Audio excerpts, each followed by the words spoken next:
Daily current affairs by కేఎస్ఎన్కేకు స్వాగతం. ఈరోజు మే 20 యొక్క ప్రత్యేకత వరల్డ్ మెట్రాలజీ డే. అంటే కొలతల శాస్త్రం అని అర్థం. ఇది మన రోజువారీ కార్యక్రమాలను ఏ విధంగా ప్రభావితం చేస్తుందో ప్రజలకు తెలియజేయడం ఈరోజు ముఖ్య ఉద్దేశం.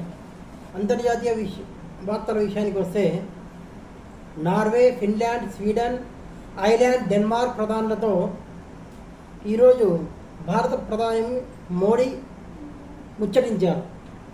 భారత్, నార్డిక్ దేశాల మధ్య గ్రీన్ టెక్నాలజీ, ఇన్నోవేషన్, వ్యూహాత్మక భాగస్వామ్యాన్ని చేరుకోవాలని నిర్ణయించారు.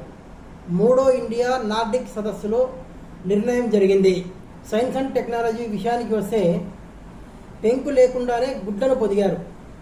26 కోడి పిల్లలను సృష్టించామని వెల్లడించిన కోల్సల్ బయో సైన్సెస్.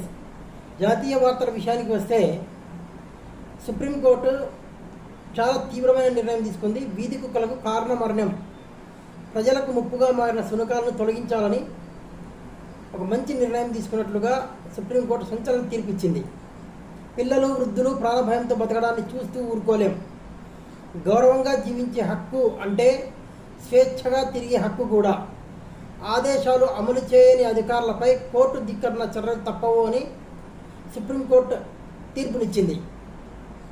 జంతువులపై క్రూరత్వ నిరోధక చట్టం 1960, యానిమల్ బర్త్ కంట్రోల్ రూల్స్ 2023, ఇతర చట్టబద్ధమైన ప్రోటోకాల్ నిబంధనలకు అనుగుణంగా పశు వైద్య నిపుణుల అంచనా తర్వాత కారణ మరణంతో పాటు ఇతర చట్టపరమైన చర్యలు తీసుకోవచ్చని తెలిపింది.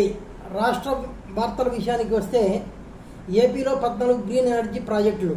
క్రీడా వార్తల్లో 82 ఏళ్ల వయసులో డిగ్రీ పట్టా అందుకున్న టెన్నిస్ దిగ్గజం బిల్లీ జీన్ కింగ్. తెలంగాణ వార్తల విషయానికి వస్తే, తెలంగాణ జూనియర్ బాస్కెట్బాల్ లీగ్ ఆవిష్కరణ జరిగింది.